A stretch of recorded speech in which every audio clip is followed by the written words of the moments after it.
Hello, everyone, and guess what? We're back. It's the Presence Posse, our second talk of 2024. And today we are Danielle McMahon, Bobby Cobb, and Miriam Siegel. And we are here to talk to you about presence and personal peace. Presence and personal peace. And personally, I'm very curious about why it is presence and personal peace and not just presence and peace. And because I'm curious, I'm going to ask Danielle McMahon. What's the thing about personal peace? Thank you, Miriam. Personal peace is personal peace coach is what I call myself. Now, I'm not a peace coach. I'm not helping people to achieve world peace. I am not a conflict mediator. I'm not that, right? I am helping you to experience peace on a personal level. And I do believe deep in my heart that that's what it takes to create peace on a larger level. Mm. Personal peace is my differentiation from like world peace or larger peace of that sort. And immediately in my mind, thank you for that. I'm thinking, I should have thought of that. I should have figured that out. Every time that happens, the first thing is, well, that's a thought. And then I get curious about, I like doing this. It's kind of like the etymology of a word. I'll go, I wonder where that thought came from. Because it's just a thought. Like I should have been, I should have. Yeah. So I shouldn't have done anything. Actually, I'm very grateful for the explanation. Now I understand better. Bobby, what do you think about that? The idea of world peace, personal peace, peace in general. Well, I like the concept of personal peace, although, uh, whenever we bring things down, we create this idea of separation. But the thing that I like about it is a lot of my clients that I work with, looking at them from the outside, they seem to have it all. They've got big houses and great jobs. They make good money. They drive fancy cars. And if the game of life was about he who dies with the most toys wins, many of my clients are acting as if they're in competition to win that award. And the reason that they come to me in all of my marketing and the emails and everything, I'm talking to my kind of ideal client avatar is the person who on the outside looks like they should be zen and peace of mind and just experiencing bliss all the time, but they're not. And you can look at the opposite of that as well. And Viktor Frankl is an often used example of somebody who was in absolutely horrible circumstances, but was experiencing personal peace. He had peace on the inside. Doesn't mean that he wasn't horrified by everything going on around him. I'm sure he probably was, but inside he still had purpose and he still had a mission, and he was still creating.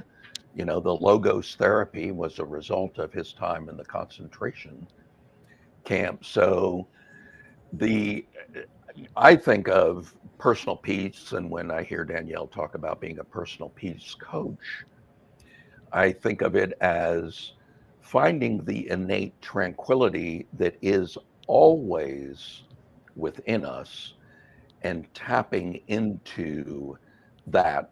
And I do believe the more people that tap into that is going to have a generative effect on everyone around us.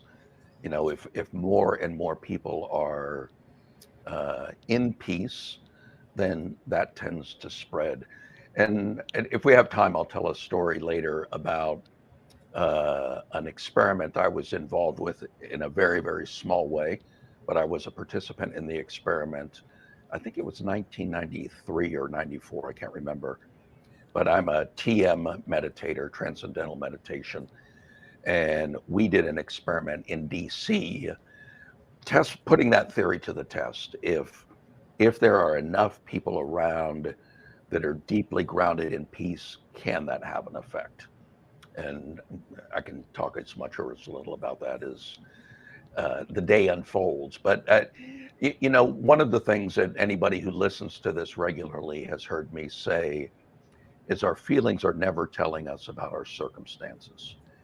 And most people live as if they are. And they see the world through the prism of what's going on out there. That's the reason that I've got turmoil in here.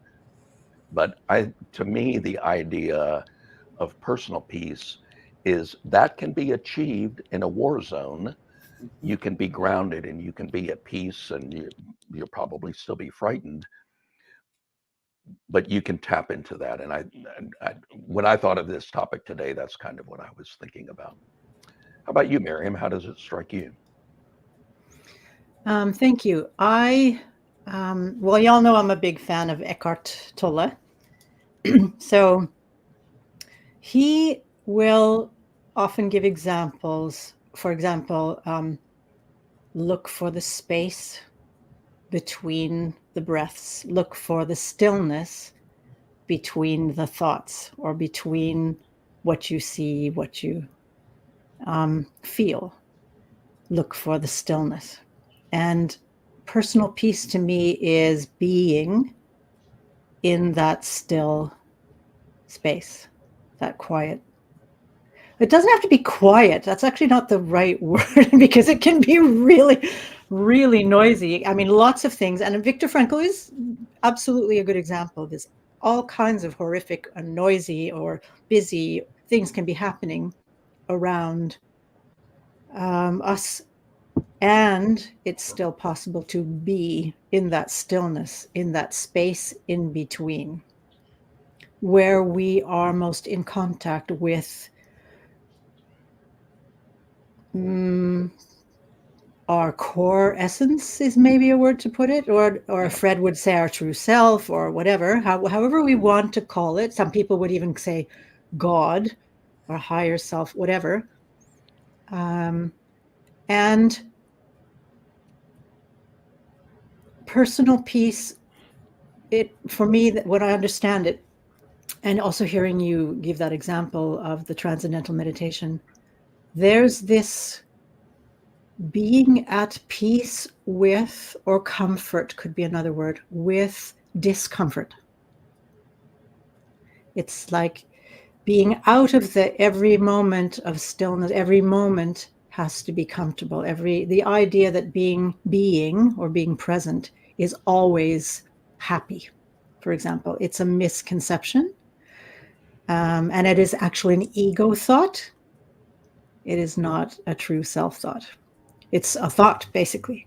So personal peace, for me, will have an aspect of acceptance of what is, whatever that is. It doesn't mean accepting like I'm just going to live with this, like not leave a bad situation. That's not what we mean by acceptance. It's just acknowledging this is the moment I am living right now. This is how I feel, or this is what I see, or this is what I hear. And that is what it is. And in that acceptance, in that being, is peace, is personal peace. When I'm not at odds with anything, I am with everything. Not in agreement with necessarily, but with it, not fighting it, not resisting it. So that's some of the things I connect with when mulling around with personal peace. And when you mention transcendental meditation and the experiment, it reminds me, and I know you're going to say more about this after, and I would love to hear more about Danielle's experiences and how you work also.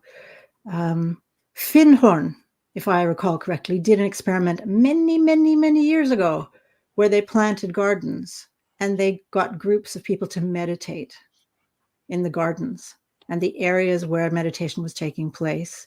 The plants and the vegetables grew more and were healthier. They were protected from insects. I mean, it was just, and it is a real thing. There have been written lots of research papers on it. So it's amazing what can happen when people come together in presence. So that's enough from my side. I think I'd like to go back to Danielle. Do you have anything we want to say? Now I'm just going to check. There's a comment here. Oh, okay. We've got 2 people saying hello. Hi, guys. Hello. And we look forward to hearing from you too. What is your understanding of personal peace? Write us a comment or ask a question. That's what we're here for. Go, Danielle. Yeah, so that example of the TM, which he'll tell us more about, and the example that you gave, Lynn McTaggart in the US has done similar experiments with lots of different things, right? And the power of 8, just even a group of 8 that will tap into that meditative or personal peace state has a profound effect, even at a great distance.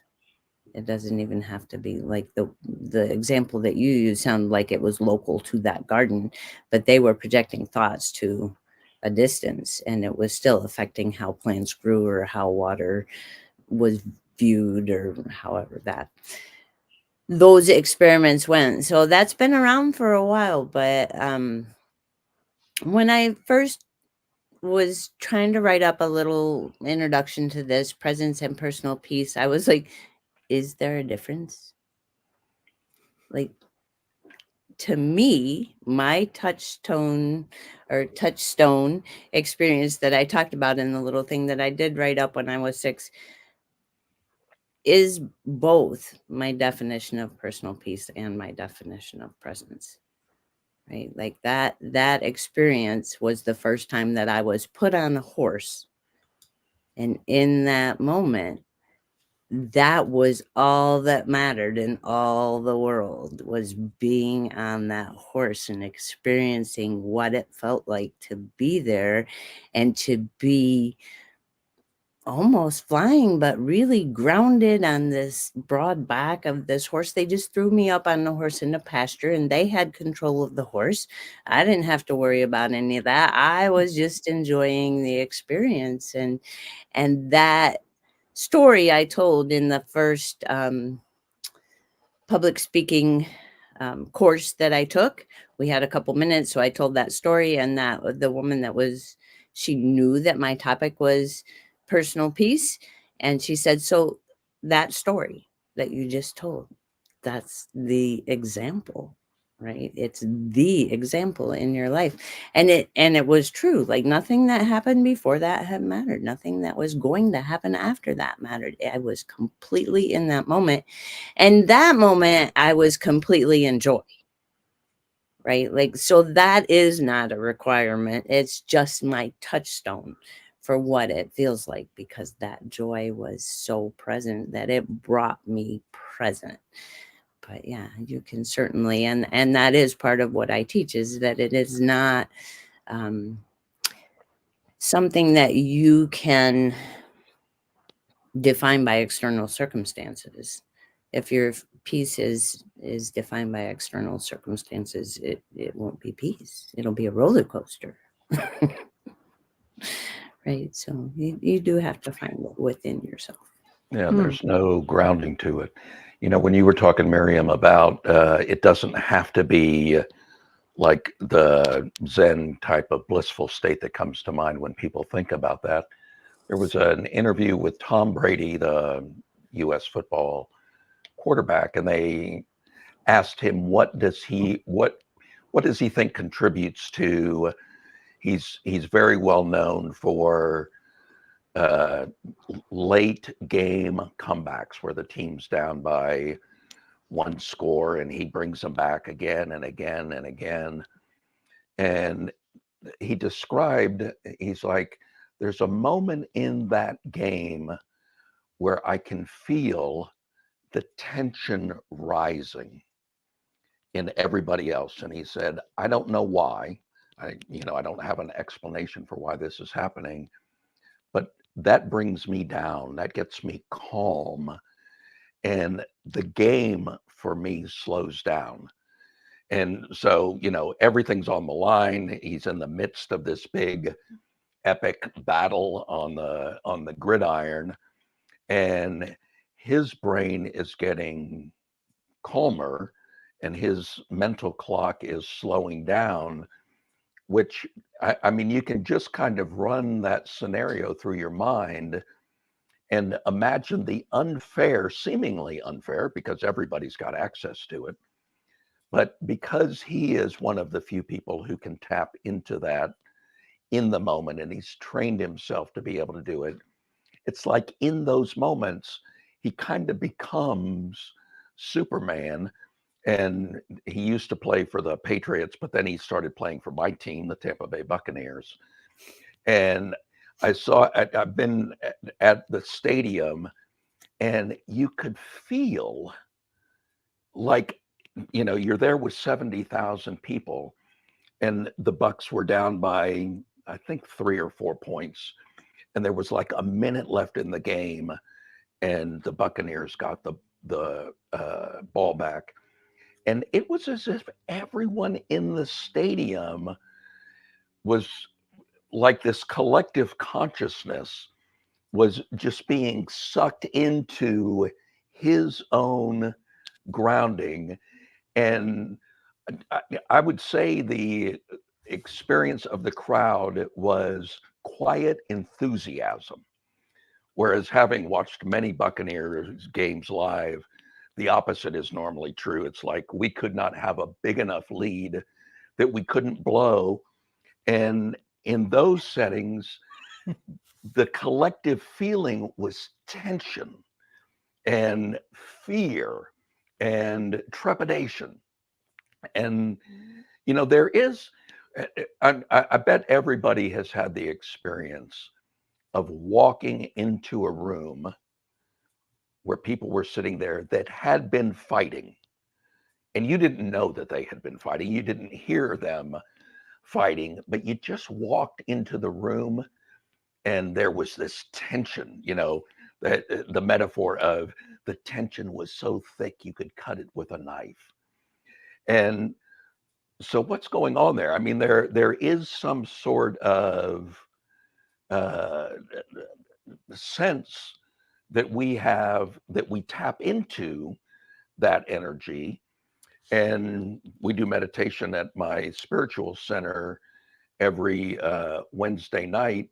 And there's 4 or 5 people there who never miss. We're almost always there.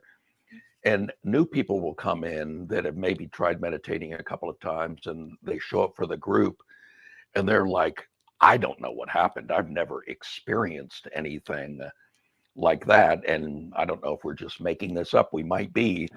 But collectively, among the regular meditators, we all feel at the moment that we come walking into the room and the next person comes in and it's just like, oh, fill me up, baby.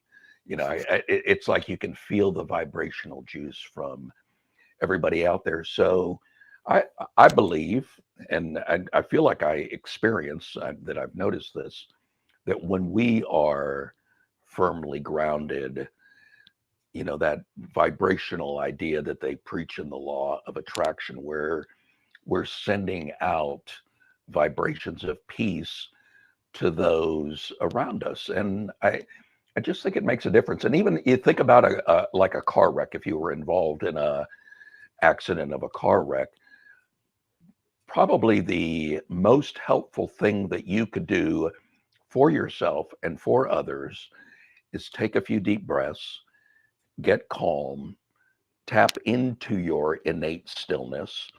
And it's not going to make the accident go away, but it will allow you to deal with what's going on with a lot more clarity and tranquility. And, even an accident can be full of grace. Absolutely. Absolutely. I liked all of it. But my attention is still going to the slowing down and the knowing. There's something about this peaceful or inner peace, whatever you want to call it, presence, where things may seem to be slower. And also, it allows us to be in touch with more of what is happening in and around us as well, this being very present, where we can take good decisions because we have more information. This idea of things happening very quickly and chaotically, often connected to experiences of trauma and then reliving trauma later on. Things happen often very quickly. Fear happens very quickly, speeds things up. The idea being, I have to get myself out of here in order to survive. And that can't happen slowly. And your brain, I mean, parts of your brain do shut down to allow other parts of your brain to work more effectively. Like, I should not be standing here thinking about what I'm going to do. It's like, get out of here right now. And my body is moving. And then afterwards, and I've had this happen, where I'm on the other side of a room or in another place and suddenly, and don't know how I got there. I don't remember what I had to do, except that I knew I was running, for example. So there's the present to the danger in the moment that the danger is happening, and then in worst case, reliving that later on many times before you get that solved. And then there's the slowing down, the ability to be present to now, when chaos may be happening inside you, seemingly around you, but not you.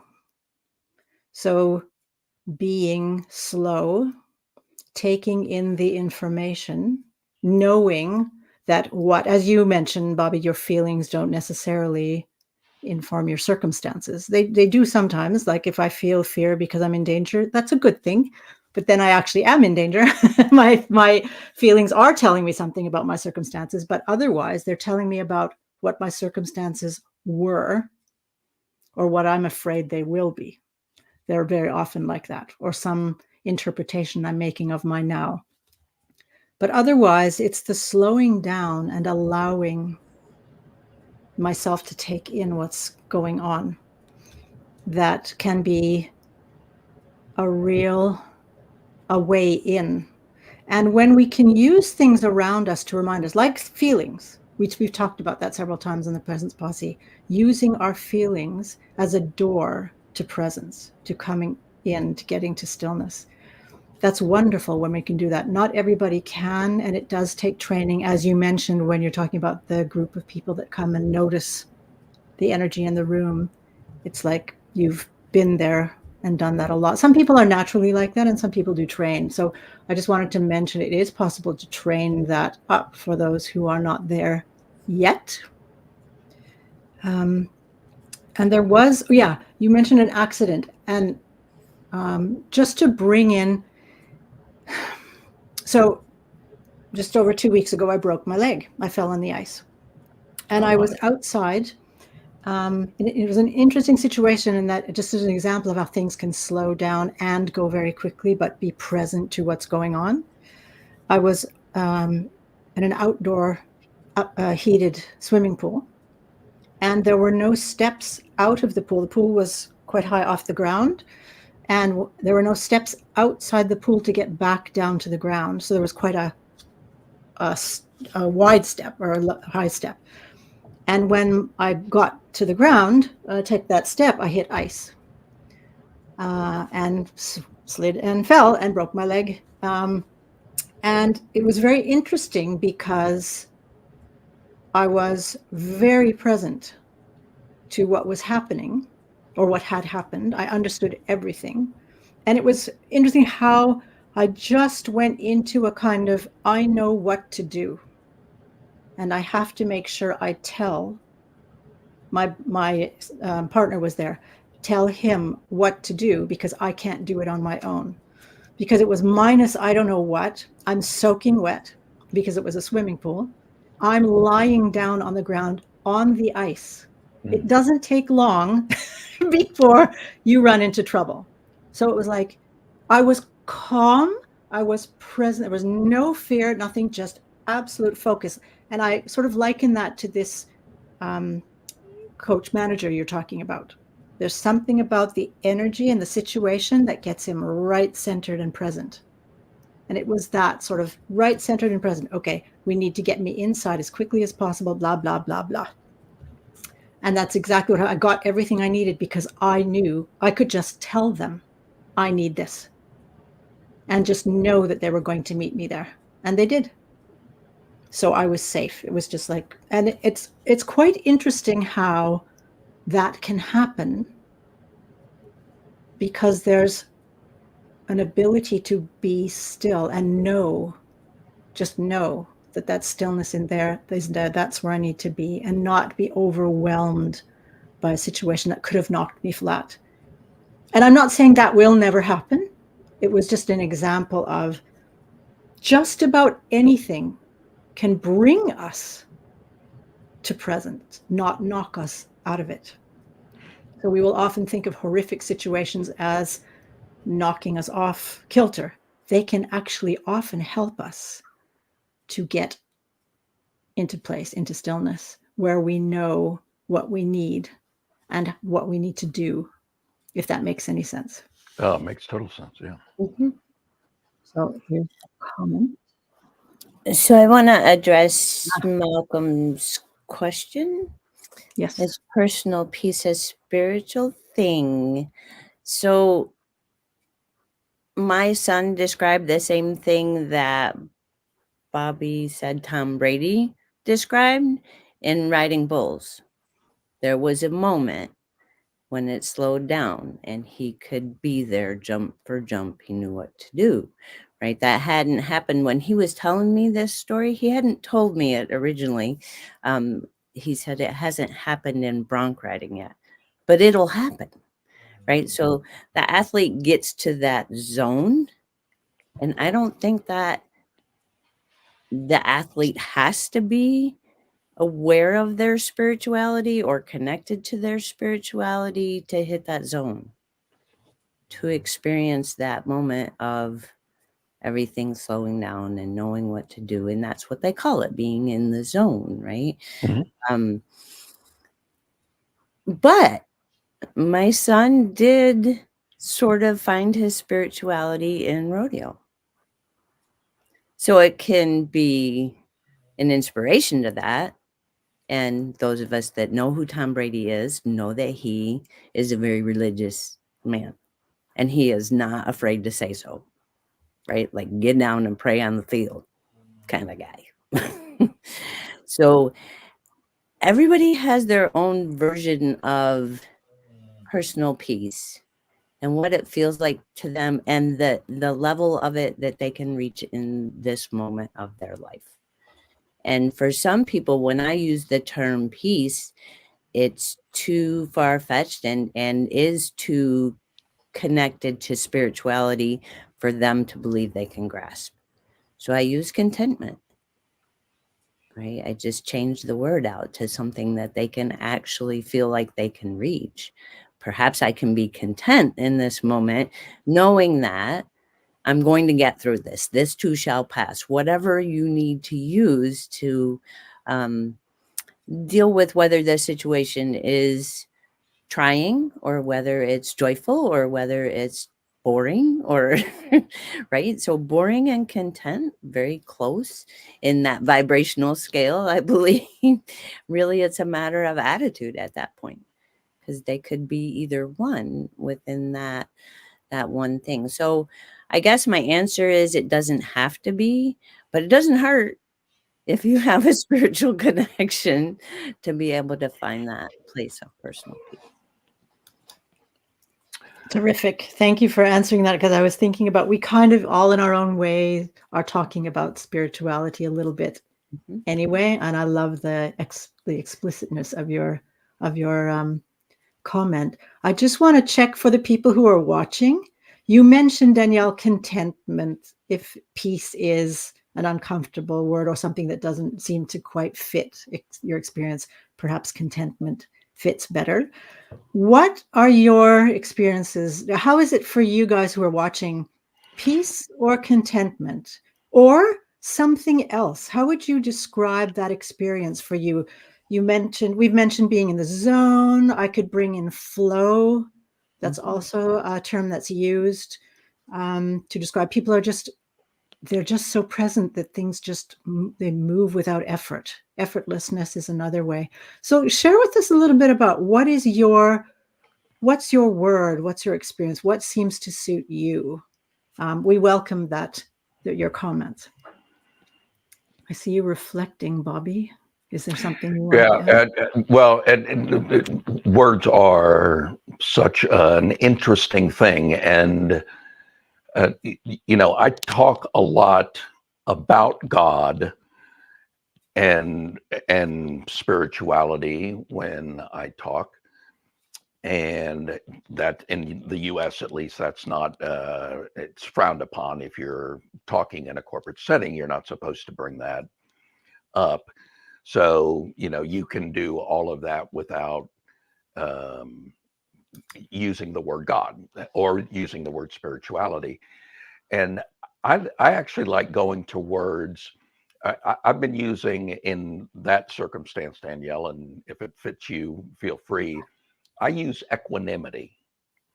And the reason that I use equanimity is everybody's kind of heard of it and sort of feels like it, but most people cannot just identify it. So therefore there is no charge to it. And the definition, I pulled it up. It's mental calmness, composure, and evenness of temper, especially in a difficult situation. And so that's something that everybody can just relate to, and it's a good substitute for peace. And it is interesting. I like when I'm working in hypnotherapy with people, I'm very curious about how they're wired, how they see the world. Do they have a spiritual life? And if so, how does that show up? And, for some people, it's wood nymphs and little fairies out in nature. And for other people, it's very strict orthodoxy that they practice every Sunday and everywhere in between. And people don't have it. So it is important to us as coaches around these matters that we understand that words mean a lot of different things to different people. And one person's anchor word that could just bring you into peace can be another person's trigger that can send them off screaming into the night. So Yes. it is an important distinction that we be able to make, and it's important that we have the facility of language to be able to shift as the need arises. I actually really like that trigger word. And I guess there's another word called glimmer, but I'm thinking for the purpose of this talk anyway, I'm going to talk about trigger because we often think of triggers as something that triggers a painful emotion or an emotion that creates discomfort, anger, sadness, whatever. And a trigger can also be something that triggers something comfortable and good, like when we smell something and it's, oh yeah, my mom used to bake those when I was a kid. Or we hear music and it's, oh, there was that dance with that. Oh, and my friends went off and we did this and that and whatever. So we have, for want of a better word at the moment, positive and negative triggers. And very often there will be that sort of wish to minimize or eliminate or alleviate negative triggers and build up strength and positive triggers in some way. And I mean, in a way, when we're talking about personal peace here, it doesn't matter about the trigger or the accompanying experience to the trigger. if you can be with it. If you can be in the stillness with it, it doesn't really have that effect of taking you over, either positively or negatively. It just is a thing that's there. And we have, okay, equanimity is a way to describe it. Sort of a comfortable distance.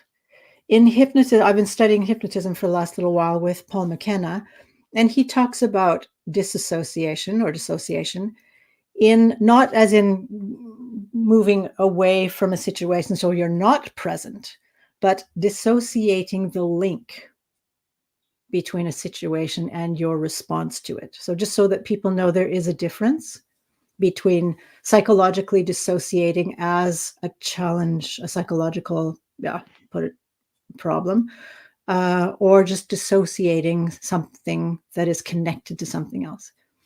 And the idea is to be able to be with an experience without becoming engulfed or engrossed in it. And that's one of my impressions of personal peace, is not drowning in it. I usually actually describe it when I'm talking as living in it, as if it's true, as if it is happening right now. It is recognizing that this is an impression, this is a thought, this is a feeling, and I'm fine still. It's not, I am not that thing. I am not in the impression I have. I am stillness. I am presence. I am peace. Is it an oversimplification to summarize what you just said as just not taking it personally?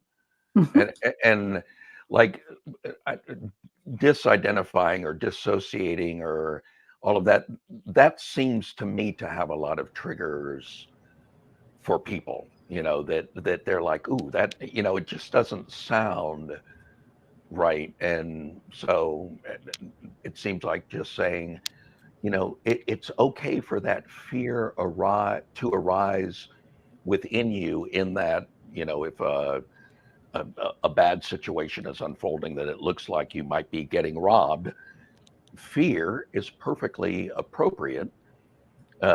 Just don't necessarily soak in the tub of fear. Don't take it personally necessary. I mean, these are marauding bad people that are going to do bad things. But even in those circumstances, if you can not take that moment personally and be one, I mean, if you look at any great movie fight scene where it's 4 against 1, the one, you can watch them on the movie screen just getting calmer and more relaxed. And, very often in the dialogue of the movie, they'll say 4 against 1. I think you guys are going to need about 3 more people. And, just as an indication of this is something that the protagonist is very experienced with and very comfortable with, and very clear, and, has mental clarity around the situation that's about to unfold. Can I throw something in there just for a moment? I like to, and if anybody's seen my videos and read my profile on Facebook or whatever, they've seen me explaining that this is where I love to meditate, and I'm on a busy beach and there's a tons of noise and people are going from back and forth and drinks are clanking or whatever. And I love to meditate there because it's fine to meditate in a nice, quiet, isolated room, but if I can't be present when everything is happening, then I can't really say that I'm, that is at least the place I need to be present. When I'm watching movies, that's another thing. When I'm watching television series or movies and people are getting beat up, for example, I will check in with myself. Like if I start reacting to that, I will often laugh at myself. It's like, okay, Miriam, nothing is happening to you. Nothing is happening here in this room while you're watching the movie at all, except normal life. It's like there's no danger here. So why are you sitting like very straight in your chair, or your heart's beating faster, or you're thinking, well, I don't go in that room, because I'll often talk to the television even, don't go in there. Don't go in But there. I mean, it's fun, but it's also very interesting to sort of check in with, wait a minute, I'm not the one with the problem. This is not mine. So what's going on? And it's really useful to train for anybody who, or it can be, this is an exercise for you guys. And I mean, y'all who are watching, let me know if you've tried this, or if you'd like to even try it. When you're watching some action movie or murder mystery or whatever, and something's happening, and you find yourself sort of getting drawn into it, or you've gone into it and you feel really scared or whatever. He's got a knife. Notice, do you have to do that? I mean, you're not in the problem. You're not there. What's going on? And see if you can get back to just being the observer of the situation, the observer of what's unfolding without getting involved. And that is very often what we talk about when we're talking about coming back to presence, is being aware without becoming engulfed in it, living in it, drowning in it. I just wanted to throw that in there as a fun exercise. I'm not saying ruin all of your experiences of movies and getting scared and stuff, because it is some fun.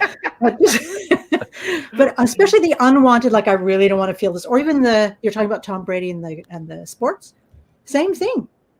People get riled up and all this, and what is going on with you? There is nothing dangerous happening to you right now. Why are you involved in this? Why are you screaming? Why are you afraid? What's going on? It's really interesting to notice.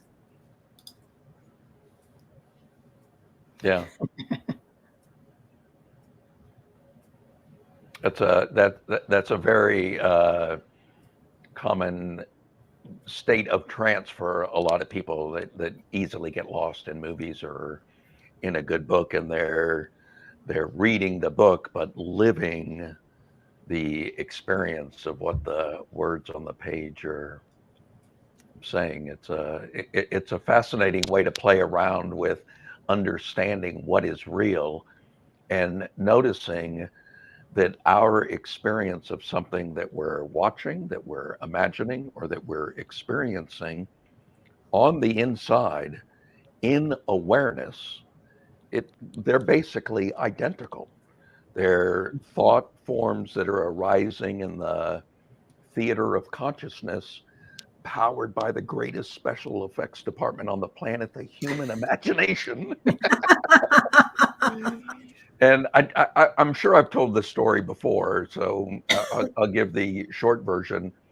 A friend of my dad's in the Air Force was in the Hanoi Hilton, where John McCain was, and he was there for a long time, like 11 or 12 years, I think, if memory is serving me correctly. And to pass the time, he imagined playing golf at the base golf course in his head, and he did it 3 or 4 times every day. And just for variety, he would get himself into trouble, hit the ball off into the woods or into the water, and play those over and over again. And when he was released, he came home and he was like emaciated. It took him months before he actually had enough physical strength to even think about going out and golfing. But when he did, the first time that he had golfed in over a decade, he shot the best score of his life by like 8 strokes. And he wasn't a great golfer. I mean, his previous best was like 95 and he shot an 87. But, that still is a quantum leap, especially for somebody who has not been physically practicing, just going through the mental work. And they've done, all kinds of stuff with, creative imagination and guided visualization in athletes, in helping them, improve the results on top of the physical practice that they're doing. And it's powerful. And for anyone who's wondering, thank you for bringing that up. If anyone's wondering, there are many studies done of this sort of an inner visualization of doing the hole in one. I mean, sports competitors do this a lot, and you'll see them as they're getting ready to do whatever they're going to do. They're sort of in their zone, and their bodies are moving. They're getting ready to jump the thing or throw the thing, and they're visualizing very sensorily, or however we say that, doing exactly the thing they want to be doing. And of course, we can't necessarily replicate real life, but our brains will generally not know the difference. And so we end up practicing something and can become really good at it, even without actually having done it. And then when we do it, we notice this can be an incredible improvement when we actually do the thing. And that's quite interesting when you're training to be present, or training away what you like to train away. It is possible to train positive habits before you feel ready to actually enact them. And you may find that it's easier to do them when you finally do them, because you're so prepared already. So that's very interesting to bring up. I imagine that would invite a certain level of personal peace. What do you think, Danielle? Creative visualization as a means to peace. Yeah. I definitely think that's something that you could envision if that was not an experience that you could recall, like I could recall the experience that I've had in my past and say that's what it's like for me, and then I could visualize that, or I can feel into that. I can have the smell and the feel of the sunlight and the smell of the grass, and I can bring all the sensory into it because it was something that I experienced, and then I'm just recalling. But if you didn't have an experience like that and could create that within your mind, like generally if people say in a guided meditation or whatever to go to your favorite spot, there's a meadow that I remember from 2 years previous to that I love to go roll in and play in. And one of the fondest things about my sister being closer now for me was that she brought up that same meadow. I'm like, yes, Wow, that's cool. you remember it too. It was like completely surrounded by trees, but it was in town. And it was right across from where we lived. So we could if we could sneak across the road and not get in trouble, we could get to that meadow. And you just went through the trees and down the hill, and it was just lush green and had beautiful violets in the spring. And I think that's my favorite flower. They're very tiny, and I was very tiny at the time. And you're still tiny. So I think that you can recall them, or you can project them, right? Like I think it's easier if you can recall them than if you have to make the experience up out of whole cloth. But also it can happen that empathic way of having seen it on the screen and felt it through that, right? Like there's different things that you can feel through the experience of viewing a movie or something like that. But as you guys were as you were talking, Miriam, about the movie, I was like, oh, so that leads into one of the things that I work with, which is the drama triangle, where we've been conditioned to believe that there are 3 roles, right? And there's always a persecutor or a bully, and a victim and a rescuer. And that's because that's the template that Hollywood studied and said, this is what sells. This is what keeps people in the theater. And because then they get into this fight flight thing about it, about the drama triangle we've created, then they want to eat. Yeah. More food at the concession stand. And as screens became more popular and TVs came into our homes, then we began to believe that that was actually how life was supposed to happen. Right. And especially the people that were home the most. So the women that were watching soap operas got into this sort of melodramatic understanding of life. And it was programmed literally, right? TV programs into us that This is how life works, and it has to work within this triangle. And for me, in helping people reach a place of personal peace, they have to have a way to escape that. Right? You have to have a way to pull yourself out of that triangle and believe differently, that peace is possible, and that it doesn't have to keep going round and round this triangle. And then I did a training recently where they took that same triangle and transposed it to a coaching triangle. So then you had somebody that was a cheerleader or supporter, and, just different terms for the three places. So it became an empowerment triangle, which was an interesting take that I had not heard before. That was just a couple months ago. So Very cool. I have a For little somebody who different. says, and the news. well, there's always that. Pulling us out of peace on a daily basis, or at least attempting to. I have a little bit of a different thought on. There was a comment earlier.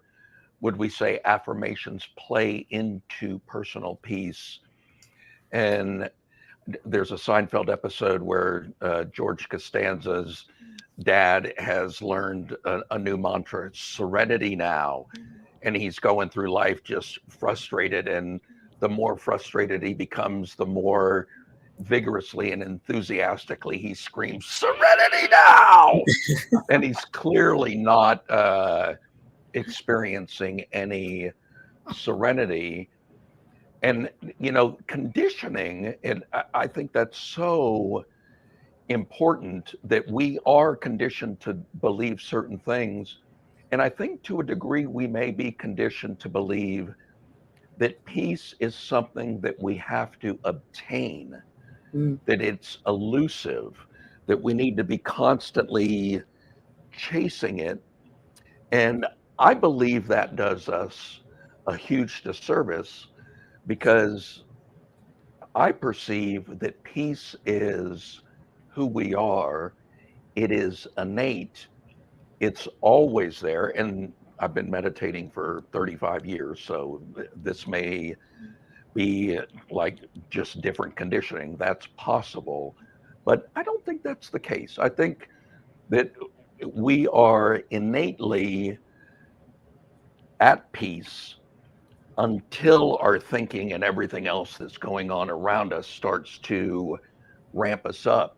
So rather than visualizing peace, I think life gives us lots of opportunities to practice peace. I get pulled out of it dozens of times every day, but now I've got new conditioning where those feelings feel yucky, and I don't look outside anymore, because I've come to see that it's not telling me about my circumstances.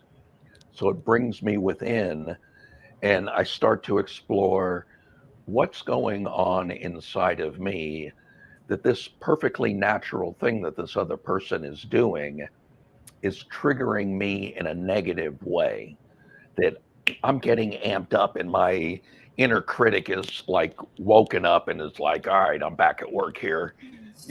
What are we doing? What are we faced with? I'll tell you how to solve the problem. Blah, blah, blah. And soon you can't hear yourself think. And when you have those moments to pause, and breath is always the first thing that I check, because almost always when we're in turmoil, or we're in fear, or we're in anxiety, if you check in with yourself, particularly if you've never done this before and you start doing this for the next week or so, you'll probably find every time you're experiencing an emotion that you perceive to be negative, you're either holding your breath or you're breathing very, very shallowly, just like barely filling your lungs, almost like a hyperventilation type of thing going on. And the beauty of the breath is, of all of our bodily functions, it is the easiest to take conscious control of.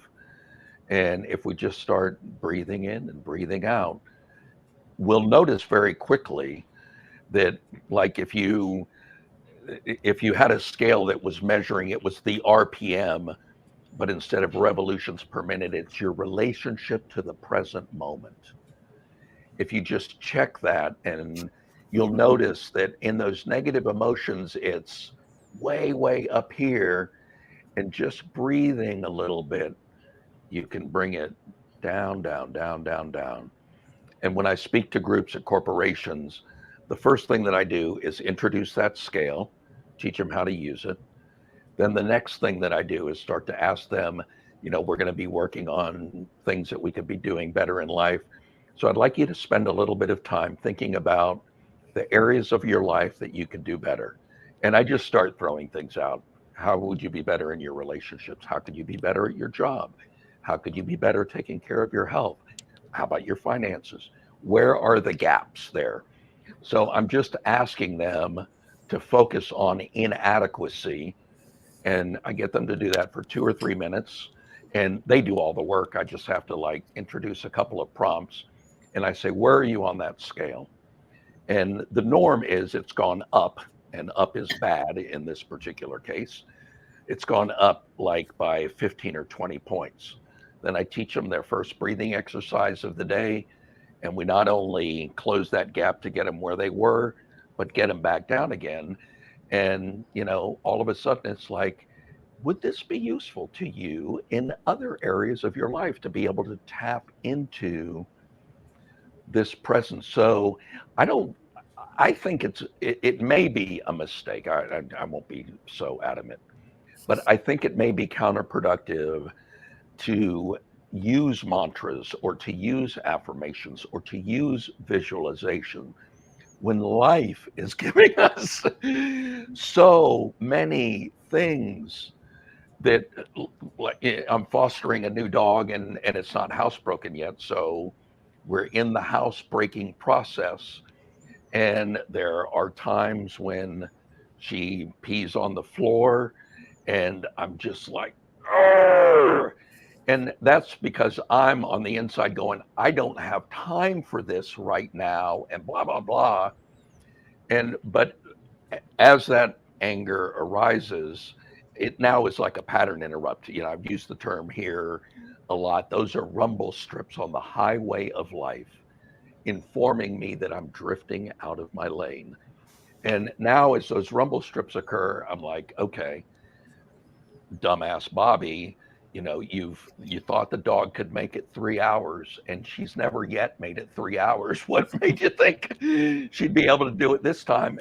And it's all back on me. And then immediately, there's still work to do. I might still be upset, and I'm going to have to replace the carpet or whatever. But all of a sudden, it's like, all right, I screwed up. I didn't take her out enough. That's on me. And then my inner state is now much more approaching like the Zen state that I like to stay in most of the time. So I don't know. I think life just gives us so many opportunities to practice these skills and techniques and own pattern interrupts, and it puts us back in control. And if you think about your breath, I mean, if you just imagine if you're walking across a crosswalk and a car suddenly hits the brakes a little bit too late, they don't hit you, but it's obvious that they could have.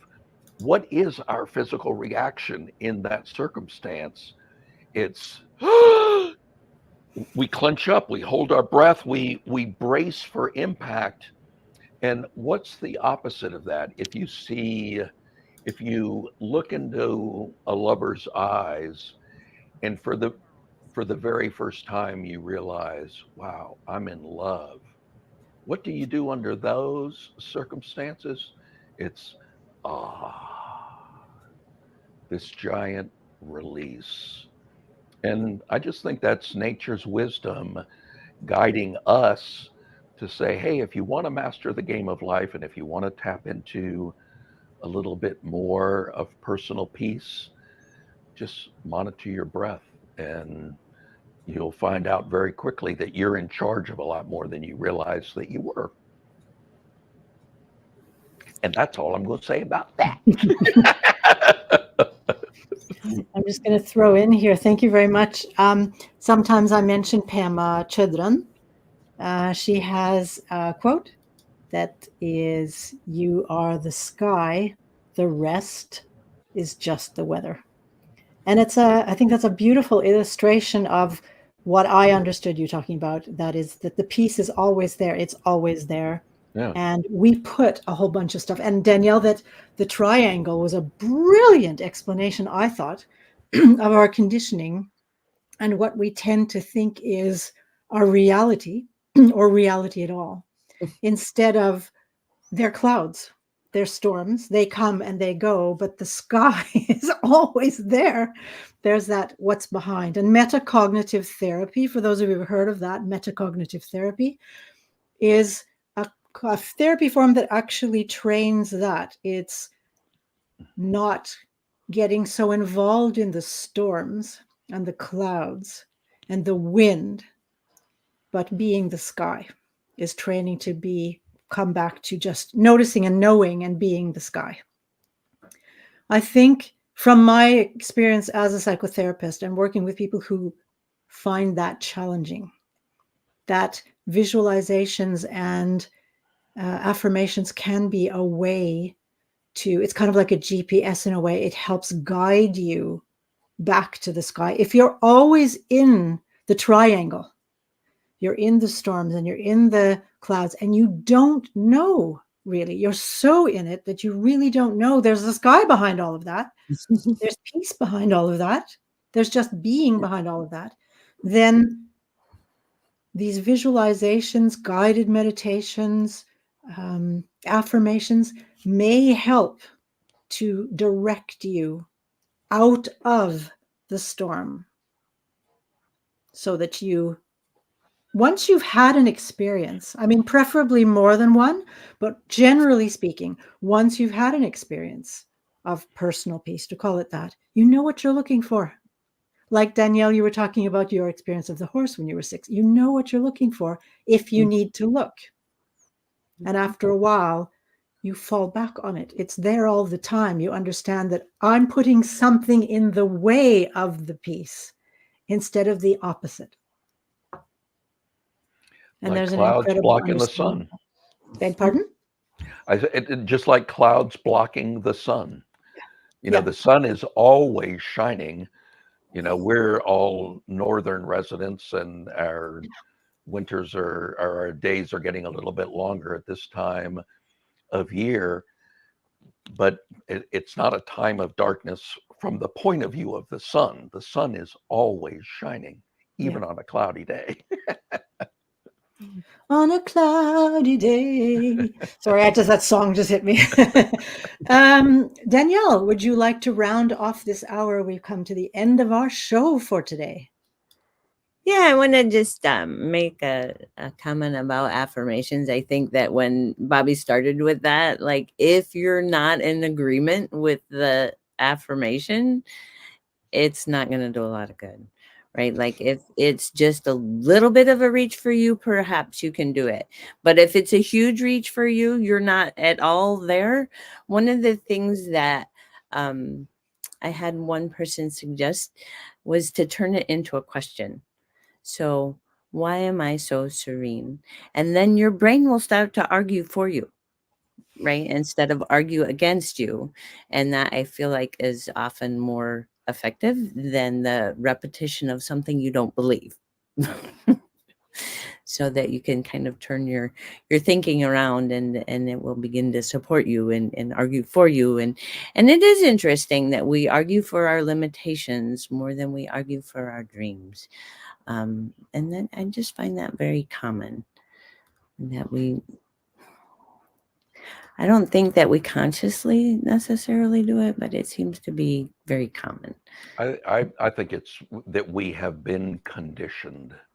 I mean, if you look at every ad on television or anywhere, it's always you plus something, less weight, more money in the bank account, the right relationship, a better job, a boss that's not an asshole. But there's always something that it's being added to equals the happy you. And, those images and the music that they show at the end of those commercials are so compelling on a subconscious level that, we see the person that's taking the wonder drug and, they're dancing and playing with their kids and having the happy life finally. And unconsciously, it's like, oh, if I just had that drug. And that's what they want you to think. And Well, yeah. And that's so pervasive that we think that it's something that we need to add. And the idea that it's something that you already are it's not counterintuitive, really. It's counter conditioning, though. That you don't need that. It definitely is counter conditioning. I think that's right. And I think a big part of it is unlearning, right? And letting go of beliefs that maybe we've had our entire life. And so there is a lot that people can be supported by, and people like us that make up the Presence Posse, right? So wherever you are in that experience of being able to find it. When I started, my speaking topic actually was pursuing personal peace. Actually, I think even before that, it was pressing through to personal peace. And so at first it was like, this is something I have to strive for. I have to get through what I've experienced in life so far to find it. And then it was still a pursuit, maybe not so much of a struggle, but it was still a pursuit. And then I was like, well, maybe I should be helping people to experience personal peace. So I just dropped it and said personal peace. So I'm just, right, like that. It is a process. It is a journey. And it's very much like we talk about having presence practices.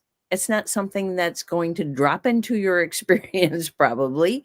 And then you're just going to have, from that point forward, you're going to have to do some things. And part of that is practicing breathing techniques or guided meditations or whatever brings you to the point of being able to experience it and having a touchstone for it.